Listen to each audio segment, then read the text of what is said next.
అందరికీ నమస్కారం. బాగున్నారా? నేను చైతన్య. వెల్కమ్ టు చైతన్య వంటిల్లు. ఇదేంటో మీరు గుర్తుపట్టారా? దీన్ని నల్ల అంటారు మా సైడు. ఇది మేకను కానీ గొర్రెను కానీ యాటను కోసినప్పుడు బ్లడ్ పట్టి పక్కన పెడితే ఇలా గడ్డ కడుతుంది. దాన్ని కూర వండుతారు. మా చిన్న మామయ్య వాళ్ళ ఇంటికాడ యాటను కోసారు.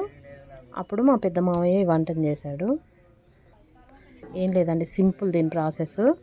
కళాయి పెట్టుకొని స్టవ్ వెలిగించుకొని కళాయి పెట్టుకొని ఆయిల్ వేసుకోవాలి. దాంట్లోనే ఉప్పు, పసుపు, కారం, అల్లం వెల్లుల్లి పేస్ట్ వేసి వేయించుకోవాలి. ఇష్టం ఉన్న వాళ్ళు కొంచెం పుదీనా కొత్తిమీర కూడా వేసుకోవచ్చు. వేసి వేగిన తర్వాత మనం కట్ చేసుకున్న ముక్కలు ఉన్నాయి కదా బ్లడ్వి, అవి వేసుకొని కొంచెం ఫ్రై అయ్యేదాకా సిమ్లో పెట్టుకొని వేయించుకోవాలి. ఇదైతే మా తెలంగాణలో చాలా ఇష్టంగా తింటారు. వచ్చిన బంధువులు అయితే అడిగి మరీ వేయించుకుంటారు. అందరూ లొట్టలు వేసుకొని తింటారు. ముఖ్యంగా మందుబాబులకైతే ఇది చాలా నచ్చిద్ది. తాగుతూ తింటూ ఎంజాయ్ చేస్తారు. ఇది చూడ్డానికి కర్రీ లివర్ కర్రీ లాగానే ఉంటుంది. టేస్ట్ కూడా లివర్ కర్రీ లాగానే ఉంటుంది. చేసే ప్రాసెస్ కూడా ఒక 5 మినిట్స్లో అయిపోద్ది అంతే. రక్తం వేస్ట్ కాకుండా ఇలా పట్టి వండుకొని తింటారు.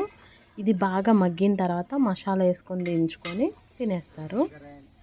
పిల్లలు పెద్దలు అందరికీ చాలా ఇష్టమైన కర్రీ ఇది. చూడండి, వంట చేస్తుంటే కూడా ఎంతమంది దాని కొరకు వెయిట్ చేస్తున్నారు.